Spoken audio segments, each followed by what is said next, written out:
Salam damai sejahtera, shalom kawan-kawan semua dimanapun berada, semoga sehat selalu. Mari kita melihat ini video terupdate dan ya masyarakat Papua terutama ya Indonesia Timur berani dan terang-terangan menyerukan agar Papua merdeka. Bahkan mereka menyerukan bahwa Papua butuh presiden.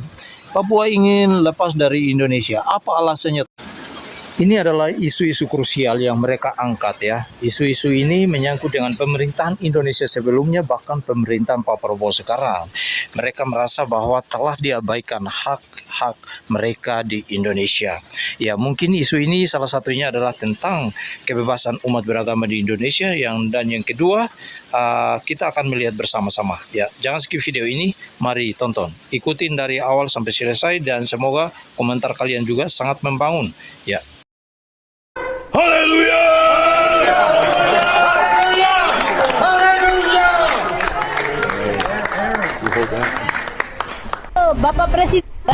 Bapak Presiden Prabowo yang terhormat, Provinsi Papua sudah perlu gubernur, ketong perlu presiden sama seperti Bapak. Karena ketong sudah ada provinsi Papua Tengah, Papua apalagi Papua Barat subanyak, Papua Barat Daya, semua subanyak. Ketong sekarang perlu tuh merdeka, bukan ketong perlu lagi untuk gubernur-gubernur yang tukang tipu itu. Gubernur yang bicara-bicara lain, tuh omong kosong semua. Gubernur penipu terus datang karena orang tukang tipu nanti dia lahir kejahatan lebih banyak. Jadi kas merdeka ketong tuh setelah perlu dan gubernur. Kalau memang Prabowo butuh gubernur di daerah Jakarta terhadap gubernur, kasih itu deh ke sana. Kontra perlu gubernur karena itu bukan gubernur pilihan orang Papua, karena itu gubernur pilihan orang Indonesia. Kamu pakai sana. Kamu orang Jakarta itu kan putusan itu. Kamu yang PMK pakai dia sudah.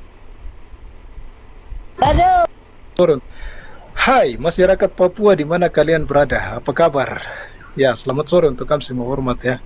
Ya, di sini kita akan lanjut dengar cerita sejarah terus tentang tanah Papua. Bagaimana Belanda tidak menyerahkan wilayah New Guinea Belanda atau tanah Papua ini ke tangan Indonesia. Begitu. Kita lanjut. Pada tahun 1910 ada satu deklarasi yang dikenal sebagai Deklarasi Batavia, di mana Belanda memisahkan tanah Papua dari batas wilayah Hindia Belanda, dan tanah Papua berdiri menjadi satu wilayah administrasi yang dikenal sebagai New Guinea Belanda.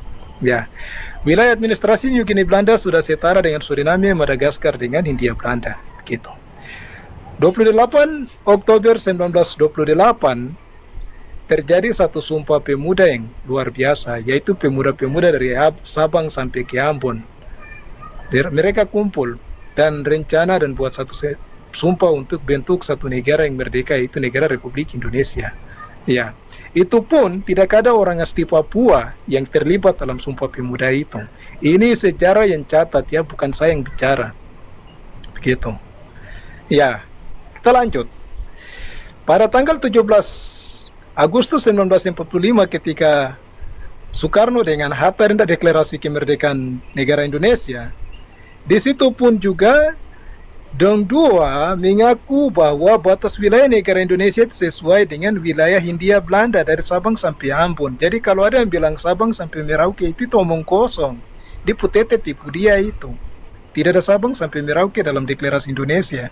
Merdeka itu tidak ada. Itu tipu. Ya, kita lanjut. Dan itu masih terjadi konflik antara tentara Belanda dan tentara Indonesia dan lain-lain. Akhirnya tahun 1946 terjadi satu perjanjian yang dikenal Perjanjian Linggajati. Perjanjian Linggajati itu juga mereka buat satu perjanjian antara pemerintah Belanda dan pemerintah Indonesia bahwa Belanda mengakui batas-batas wilayah Republik Indonesia ini, negara Indonesia ini.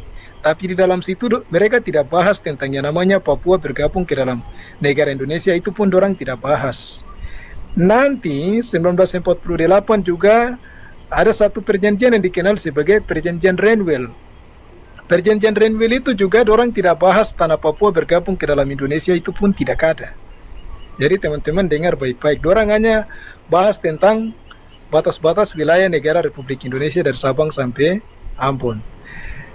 Nanti pada tahun 1949 yang dikenal sebagai konferensi meja bundar atau KMB, di situ baru Belanda diserahkan kedaulatan penuh kepada negara Republik Indonesia untuk menentukan nasib sendiri dan berdaulat dan merdeka sendiri. Indonesia masih bersikeras untuk mengambil Papua masuk bergabung ke dalam negara Republik Indonesia, tapi Belanda bilang nanti 1 tahun dulu baru kita berunding tentang status tanah Papua ini atau New Guinea Belanda.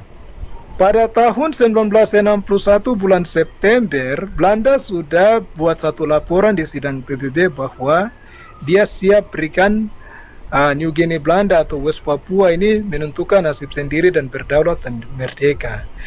19 Oktober 1961 mereka bentuk Komite Nasional Papua Barat, anggota parlemen dari pemerintah dan negara Papua Barat ini. Dan Komite Nasional Papua Barat mereka minta manifesto politik, yaitu Papua harus merdeka penuh, begitu. Nah, pada tanggal 1 Desember 1961 Papua deklarasi dia punya hari kemerdekaan.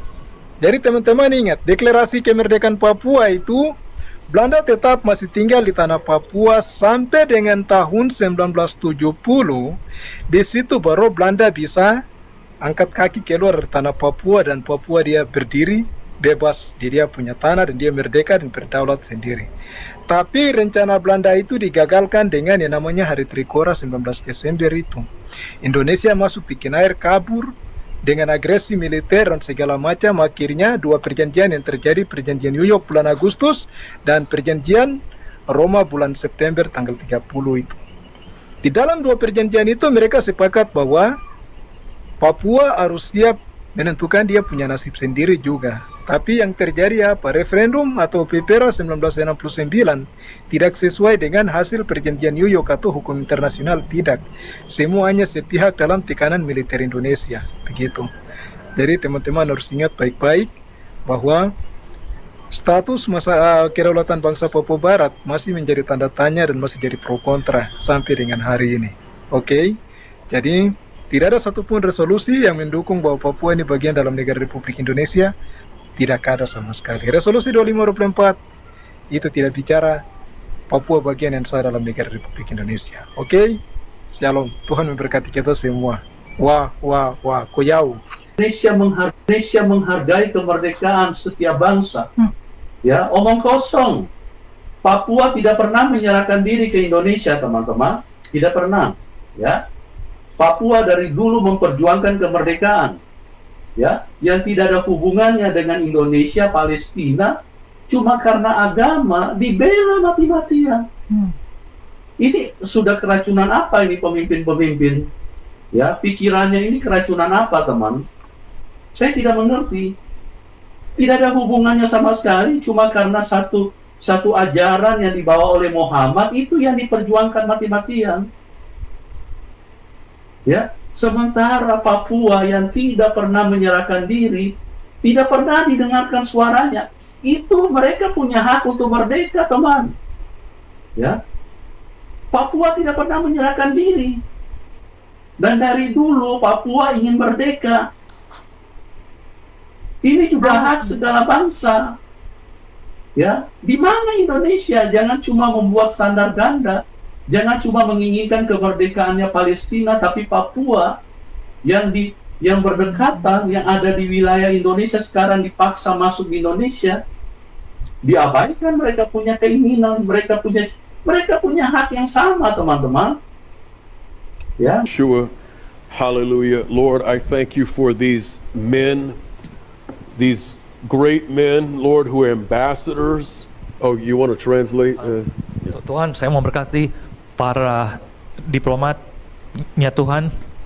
They're not just ambassadors from West Papua. Kalian bukan hanya duta besar dari Papua. They're ambassadors of your kingdom. Mereka juga adalah duta besar untuk kerajaanmu. And Lord, I thank you that their path is laid out for them. Tuhan, terima kasih Kau telah membuka jalan untuk mereka. And Lord, I thank you that they are warriors. Tuhan, saya mengucap syukur karena mereka semua adalah ksatria. And that, Lord, they may say West Papua cannot stand by themselves. mereka bisa bilang Papua tidak bisa berdiri sendiri. But as long as they are raising a standard in their nation, But Tuhan bisa menggunakan orang Papua, tidak peduli apa orang bilang Papua tidak bisa berdiri sendiri. Tuhan bisa menggunakan standar yang baru untuk Papua. you are the one who is standing with West Papua. Kalianlah yang berdiri untuk Papua. Israel yang berdiri untuk Papua. You are the one standing with them. Kalianlah yang berdiri untuk Papua. And so, Lord, we pray that you go before them. Tuhan berkatilah mereka, lindungilah mereka. Rosh Hashanah service, many of you were here and you heard Rabbi Aharon speak from that passage of Gideon's army to grab hold of our shofars. And these are men that have done exactly that. And, Amen. Yeah. and in the natural, it really, oh, I'm sorry. If you want. Kemarin pas di kebaktian Rosh Hashanah, kita buka kitab Gideon dan membaca tentang shofar. Dan ternyata Tuhan mengirim shofar dari tanah Papua di kemari. Now I believe the Holy Spirit is saying, Sekarang Roh Kudus berkata kepada saya,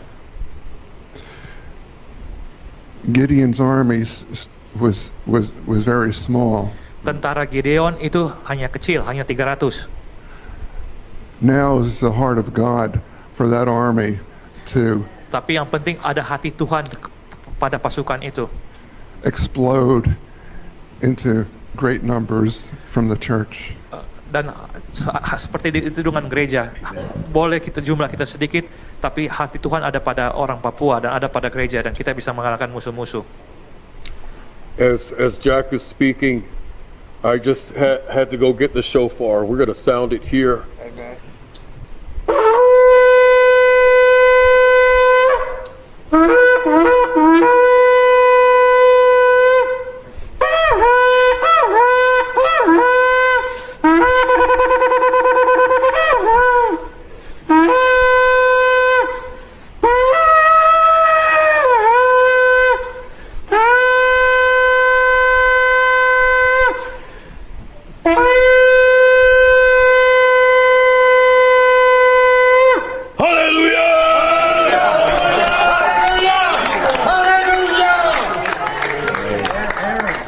Baik teman-teman yang terkasih, kira-kira apa respon teman-teman ketika melihat dari awal hingga akhir? Berikan tanggapan teman-teman di kolom komentar. Yang positif, yang bentuk doa, dan juga mungkin ada pendapat-pendapat yang bisa membangun bangsa kita. Tetapi satu hal yang perlu saya sampaikan teman-teman, seperti yang saya katakan di awal tadi, bangsa kita yang selalu dirugikan oleh oknum-oknum, oleh orang-orang yang mabuk agama. Mereka sangat begitu lantang meneriakkan kemerdekaan, membela bangsa lain yang notabene tidak berkontribusi pun kepada bangsa kita, tetapi bangsa sendiri akhirnya dirugikan. Anak-anak bangsa kita yang mempunyai hak untuk memajukan bangsa sendiri terhalang oleh karena faktor agama. Saya secara pribadi memberi pendapat, harusnya agama itu membawa kita untuk memiliki moral dan menghargai keperbedaan, dan agama itu memajukan kita untuk berbangsa, baik dalam prestasi, baik di dalam moral dan tata-tata yang baik di dalam kehidupan kita. Tetapi yang terjadi ya teman-teman ya, karena memang ini kalau kita bicara tentang mayoritas minoritas, ini agak sulit. Kenapa? Karena itu bangsa di luar sana yang sangat jauh diteriakin, didukung habis-habisan. Yang dirugikan anak bangsa yang ingin berprestasi, tampil di internasional, justru kena penalti, kena hukuman. Yang dirugikan siapa? Bangsa sendiri. Karena apa? Karena agama. Kata Abu Janda, yang penting masuk surga, langsung takbir. Nah ini kan, aduh. Tapi memang kalau bicara untuk orang-orang yang sudah mabuk sih sulit sekali gitu ya. Mau kita kasih alasan yang logis pun tetap juga jadi mabuk begitu. Jadi saya secara pribadi teman-teman tidak anti dalam beragama. Terus kita dukung orang beragama. Kita harus memberi hak dan ruang kepada agama. Tetapi jangan jadikan agama itu menjadi tameng untuk merugikan orang lain, bahkan sampai merugikan bangsa sendiri. Kenapa? Orang bangsa lain sana kok yang berpolemik, kita sendiri yang dirugikan. Jangankan itu sebenarnya, Anda ini suka kali membela agama orang lain, bangsa lain di sana yang jauh, di bangsa sendiri penindasan terjadi. Ini kan justru berbalik. Misalnya kamu urusin tetangga orang, tapi rumah tanggamu berantakan. Bayangkan di Indonesia saja mendirikan rumah ibadah sulit. Katanya bebas, merdeka, tapi kok dijajah bangsa sendiri dengan agamanya nggak boleh dibangun, rumah ibadah nggak boleh dibangun. Kalau kita masuk ke daerah timur sana, Papua, bagaimana lagi di sana teman-teman? Sudahkah diperhatikan dengan baik? Sudahkah diberikan perhatian yang luar biasa? Keadaan-keadaan yang ada di Papua sana, Anda berteriak ke Palestina, yang notabene tidak ada kontribusinya bagi Indonesia sebenarnya ya. Kalaupun ada ya mungkin diplomasi lah, ya kan? Tapi kan tidak ada kontribusinya lebih jauh. Jadi saya sangat heran sebenarnya. Ya ini karena kalau misalnya ya kalau kita sudah berbicara karena satu agama begitu ya sulit gitu. Semua bakal buta kawan-kawan ya. Lalu Israel semakin maju, bangsa Israel semakin maju, bangsanya semakin kuat, mereka tetap berkiprah begitu ya. Penemuan mereka dinikmati oleh orang yang teriak-teriak mereka itu KAPIR gitu. Iya kan? Mereka sendiri juga yang pakai handphone, pakai Google dan segala macam. Buatan siapa itu? Israel dong. Israel KAPIR gitu kan? Itu aja yang kalian lakukan kan? Tapi produknya kalian pakai. Makanya terjadi inkonsistensi di dalam berpikir. Itu loh. Padahal kita tahu Palestina dan Israel itu baik-baik saja. Cuma karena ada organisasi terlarang yang bersembunyi di balik sipil warga Palestina, yaitu HAMAS. Lalu kenapa jadi Israel yang menjadi kambing hitam? Jangan-jangan ada udang di balik batu nih, ya kan? Jadi mari cerdas teman-teman, beragama mesti menunjukkan nilai-nilai. Ya kalau memang kita mau fokus terhadap penghapusan penjajahan di atas dunia, maka organisasi-organisasi terlarang yang merusak tatanan bangsa, agama dimanapun berada itu harus diamankan, termasuk yang di Indonesia. Yang melarang ibadah Kristen harus juga dibereskan.